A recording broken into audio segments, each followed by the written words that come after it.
apa itu usul fikih, tokoh-tokohnya, siapa pencetus pertamanya, silahkan Ustaz. Sampai imsak juga nih kalau semuanya. Ya kalau 5 menit lah Ustaz. ilmu usul fikih itu sebenarnya bisa dikatakan ilmu perasan juga dari ilmu Al-Qur'an dan ilmu hadis, tapi secara spesifik dalam konteks melahirkan fikih gitu ya. Oke. Kalau tadi penjelasan Sasawat dan juga apa yang tadi saya sampaikan tentang ilmu hadis itu kan luas ya. Jadi semacam ada dua lingkaran besar dua ilmu ini. Nah, ada sebagian sub dari dua ilmu ini yang hanya khusus membahas tentang perbuatan manusia. Baik, Ustaz.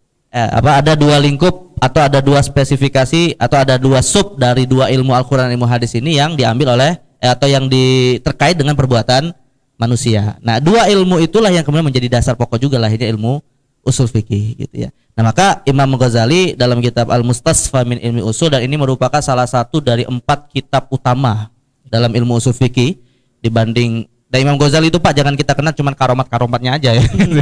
Nah, ini banyak orang yang aneh-aneh aja gitu. Dia itu termasuk 4 punggawa ilmu usul fikih pada abad ke-6 Hijriah setelah masanya Imam Syafi'i gitu ya. Dibanding di samping gurunya Imam Juwaini, juga di samping ada 2 ulama lain walaupun akidahnya bermasalah, yaitu Imam Abul Husainil Basri Al-Qadhi Abdul Jabbar. Tapi ini hanya salah satu dari 2 madrasah gitu ya. Nah, itu ilmu usul fikih. Nah, ada madrasah lain namanya madrasah fuqaha yang datangnya dari mazhab Hanafi. Tetapi bisa dikatakan Imam Ghazali inilah yang sebenarnya orang yang paling awal mensistematisasikan ilmu usul fikih. Maka dalam muqaddimah kitabnya Al-Mustasfa min Ilmu Usul, beliau mengatakan tidaklah ilmu usul fikih itu keluar kecuali hanya dalam lingkaran 4 saja, 4 pembahasan. Beliau menyebutnya dengan istilah al-aqtab al-arba'ah, 4 kutub ilmu usul fikih. Ya, artinya di luar itu atau tidak keluar dari 4 itu, dan juga semua ilmu usul fikih masuk di dalam 4 ini. Dan beliau kalau gini mudah memahaminya Pak, kita bisa menggunakan visualisasi yang beliau buat itu ya, semacam pohon. Jadi usul fikih itu layaknya pohon yang subur, di mana pohon yang subur itu nanti akan membuahkan buah tentunya, dan kemudian buahnya akan dipanen, dan cara memanennya kan juga ada metode gitu ya. Nah, pohonnya itu disebut dalil. Ya, pohonnya disebut dalil atau dalil syar'i. Kemudian buahnya disebut hukum syar'i. Kemudian orang yang memetiknya disebut mujtahid. Dan cara memetik buahnya namanya istinbat. Nah, atau dalam istilah Imam Ghazali, pohonnya disebut musmir, kemudian buahnya disebut samroh, orangnya disebut mustathmir, dan cara memetiknya disebut turukul istismar. Hafal nggak Pak? Siapa yang bisa hafal? Nah, jadi masalah dalil, hukum, mujtahid, cara menyimpulkan hukum. Nanti 4 ini ada lagi cabang-cabangnya gitu ya. Masih ada lagi cabang-cabangnya. Nah, kita belajar usul fikih itu Pak di LIPI ya, pakai kitab Raudhatun Nazir, nggak lebih dari setebel inilah. Oke, betul. Tapi belajarnya 4 tahun Pak.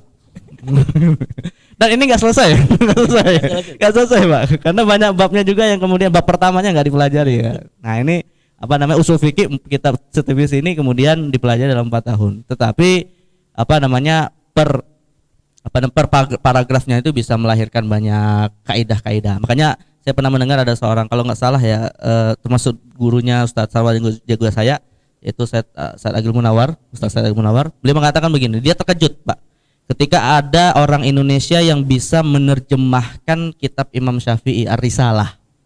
Kitab Ar-Risalah itu diterjemahkan sejilid ini Pak, gitu ya.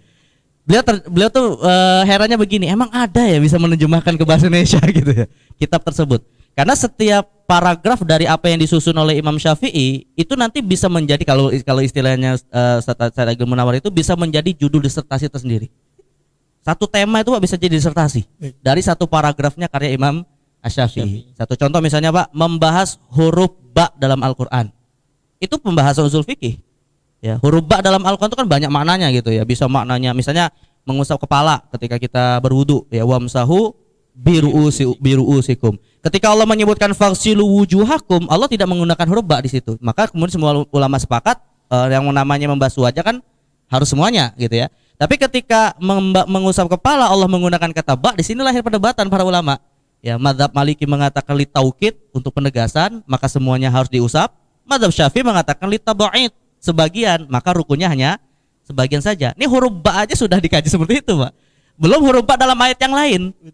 Makanya beliau mengatakan kalau ada orang menulis hanya huruf ba saja dalam Al-Qur'an jadi disertasi doktoral S3 itu. Doktor ba namanya. Nah, itu usul fikih itu ya. Nah, jadi ya 4 itulah ilmu usul fikih itu pembahasannya. Kalau peletak pertamanya ulama sepakat Imam Syafi'i. Sebenarnya sih masih ada khilaf ya.